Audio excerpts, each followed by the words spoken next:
December 19 Kidangoor ഗോപാലകൃഷ്ണപിള്ളയുടെ ഓർമ്മ ദിവസമാണ്. ആരാണ് ഈ കിടങ്ങൂർ ഗോപാലകൃഷ്ണപിള്ള എന്ന് ചോദിച്ചാൽ കരയോഗം നായന്മാർക്ക് തന്നെ ഇപ്പോൾ വലിയ നിശ്ചയമുണ്ടാവും എന്ന് തോന്നുന്നില്ല. അദ്ദേഹത്തിൻ്റെ പേര് തന്നെ ഇപ്പോൾ വിസ്മൃതിയിലേക്ക് മറഞ്ഞിട്ട് നിരവധി കൊല്ലങ്ങളായി. 1995 കിടങ്ങൂർ ഇഹലോകവാസം പിടിച്ചത്. അതിനും എത്രയോ മുമ്പ് തന്നെ അദ്ദേഹം സമുദായത്തിൻ്റെ മുഖ്യധാരയിൽ നിന്നും അകന്നുപോയി. കിടങ്ങൂരിനെ സംബന്ധിച്ചോളം പറഞ്ഞാൽ അദ്ദേഹം പാലാക്കടുത്ത് കിടങ്ങൂർ എന്ന ഗ്രാമത്തിലാണ് ജനിച്ചത്. കിടങ്ങൂർ രണ്ട് പ്രസിദ്ധരായ വ്യക്തികളാണ് ഉണ്ടായിട്ടുള്ളത്. ഒന്ന് കിടങ്ങൂർ ഗോപാലകൃഷ്ണപിള്ളയാണ്, മറ്റത് അദ്ദേഹത്തിൻ്റെ ബന്ധു കൂടിയായ മുൻ മുഖ്യമന്ത്രി പി കെ വാസുദേവൻ നായരാണ്. ഞാൻ മനസ്സിലാക്കി കൊടുത്തോളാം, ഇവർ രണ്ടുപേരും ബന്ധുക്കളുമായിരുന്നു. രണ്ടുപേരും രണ്ട് വഴിക്കാണ് പ്രസിദ്ധരായത് എന്ന് മാത്രം.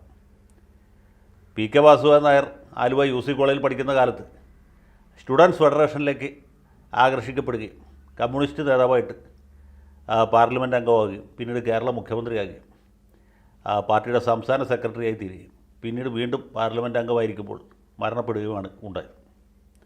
കിടങ്ങൂരിനെ സംബന്ധിച്ചുള്ള അദ്ദേഹം BL പാസ്സായി കോടതിയിൽ പോകുന്നതിന് പകരം സമുദായ സേവനത്തിന് പുറപ്പെടുകയാണ് ഉണ്ടായത്. മന്നത്ത് പത്മനാഭപിള്ള സാറിൻ്റെ വലങ്കൈയായിട്ട് മാറാൻ അധികം താമസം വേണ്ടി വന്നില്ല. ഒന്നാമത് കിടങ്ങൂരിന് ഇംഗ്ലീഷ് നന്നായിട്ട് അറിയാം. കിടങ്ങൂർ കാണാൻ അതിയോഗ്യനാണ്. യോഗ്യൻ എന്ന് വെച്ചാൽ പരമയോഗ്യനാണ്. ഒരു പ്രാവശ്യം കണ്ടവർ ഒരിക്കൽ കൂടി നോക്കും, അത്രയും ഗംഭീരനാണ്. പിന്നെ അതിഗംഭീരമായ പ്രസംഗമാണ്. അതിഗംഭീരനായ ഒരു വാഗ്മിയായിരുന്നു കിടങ്ങൂർ. പിന്നെ മന്നത്തിൻ്റെ വാത്സല്യഭാചനവുമായി തീർന്നു. മന്നമാണെങ്കിൽ മുൻചൂണ്ടിക്കാരനാണ്.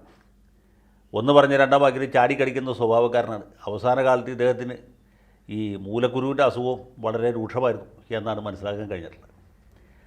അതുകൊണ്ട് തന്നെ ആരെന്ത് പറഞ്ഞാലും ചാടിക്കടിക്കുന്ന സ്വഭാവമുള്ള മന്നം കിടങ്ങൂർ പറഞ്ഞാലും ദേഷ്യപ്പെടും, കോപിക്കും.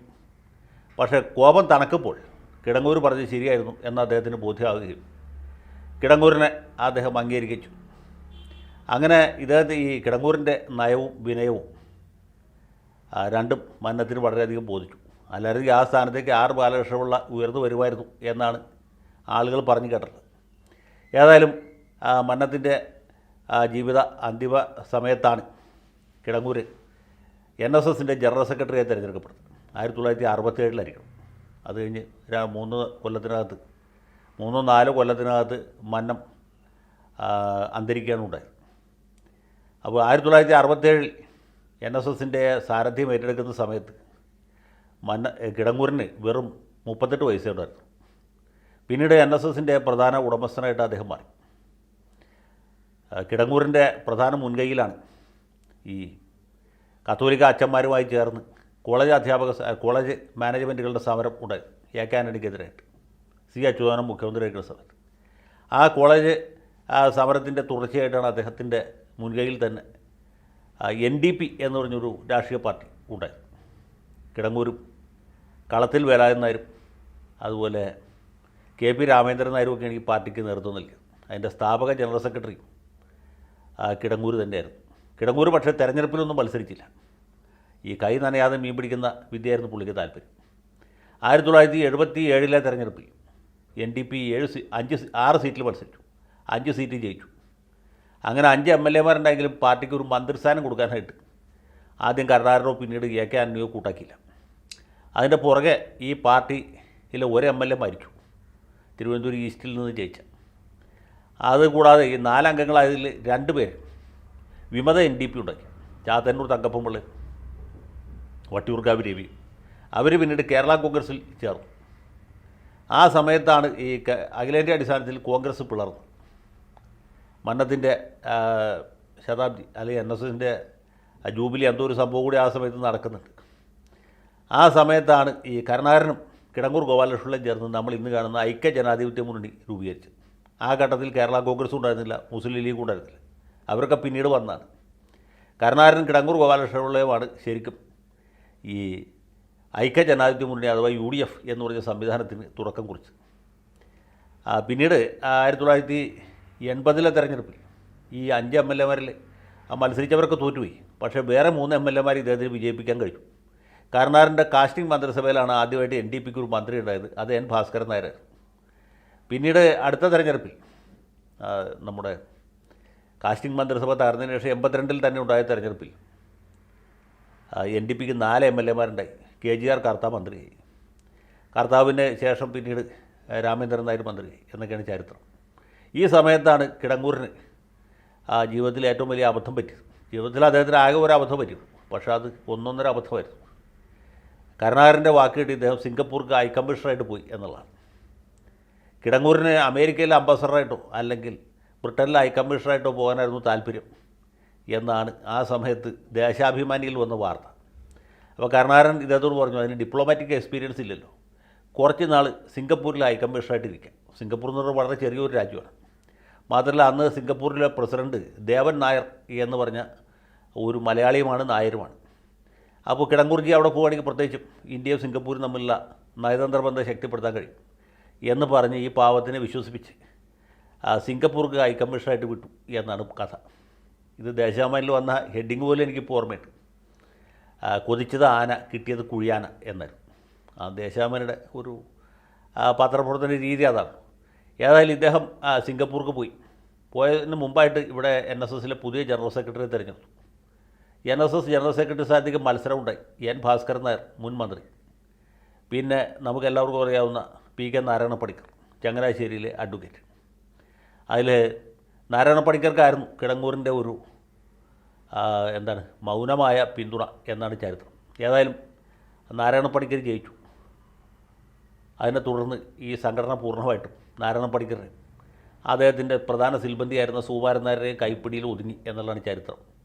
ഇദ്ദേഹത്തിന് അമേരിക്കയിലേക്കോ ബ്രിട്ടനിലേക്കോ ഒന്നും ആരും അയച്ചില്ല. കാരണം അപ്പോഴത്തേക്ക് ഇന്ദിരാഗാന്ധിയൊക്കെ മരിച്ചു. പുള്ളി സിംഗപ്പൂരിലിരുന്ന് സർവീസിൽ നിന്ന് പിരിഞ്ഞ് തിരിച്ച് നാട്ടിൽ വന്നപ്പോൾ NSSൻ്റെ ജനറൽ സെക്രട്ടറി പോയിട്ട് ഒരു കരയോൺ സെക്രട്ടറി ആക്കാൻ പോലും സമുദായ അംഗങ്ങൾ കൂട്ടാക്കില്ല. NSSൻ്റെ ഭരണഘടനയും സംവിധാനം അനുസരിച്ച് ഒരാൾ ഒരു സ്ഥാനത്ത് കയറി പറ്റിയാൽ പിന്നെ വൈദ്യശാസ്ത്രം പരാജയപ്പെടാതെ അദ്ദേഹത്തെ അവിടെ നിന്ന് മാറ്റാൻ പറ്റുകയില്ല. അങ്ങനെയാണ് ഈ കിടങ്ങൂരിൻ്റെ പകുതിയുടെ പകുതി പോലും കഴിവോ പ്രാപ്തിയോ ഒട്ടും തന്നെ വാഗ്വിലാസമോ ഇല്ലാതിരുന്നിട്ടും നാരായണ പണിക്കർ ആ സ്ഥാനത്തിരുന്ന് പിന്നെ നാരായണ പണിക്കരെ തിരിവെച്ച് സുകുമാരൻ നായർ ആ സ്ഥാനത്ത് എത്തിയത്.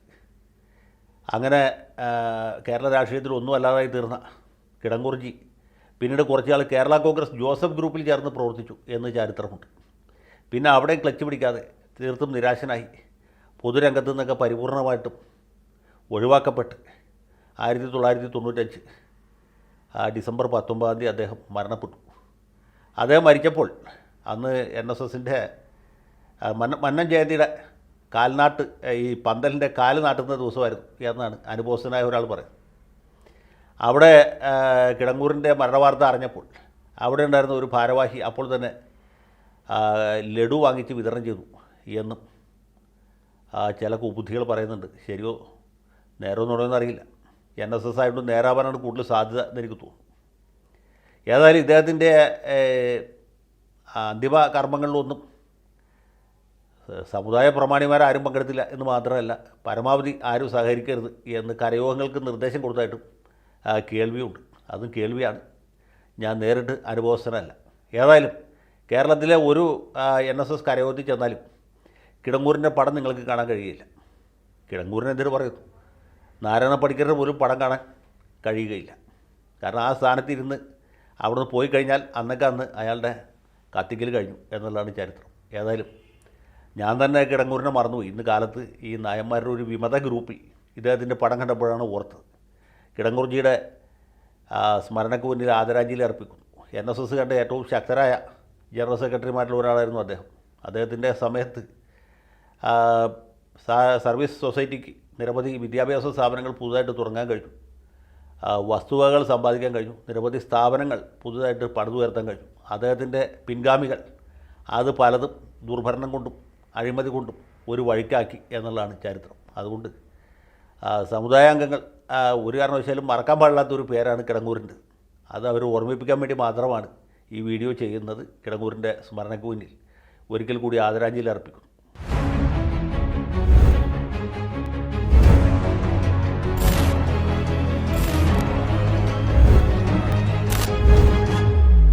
കൂടുതൽ വാർത്തകളും വിശേഷങ്ങളും നിങ്ങളിലേക്ക് എത്താൻ ABC മലയാളം സബ്സ്ക്രൈബ് ചെയ്യുക, ബെൽ ബട്ടണും അമർത്തുക.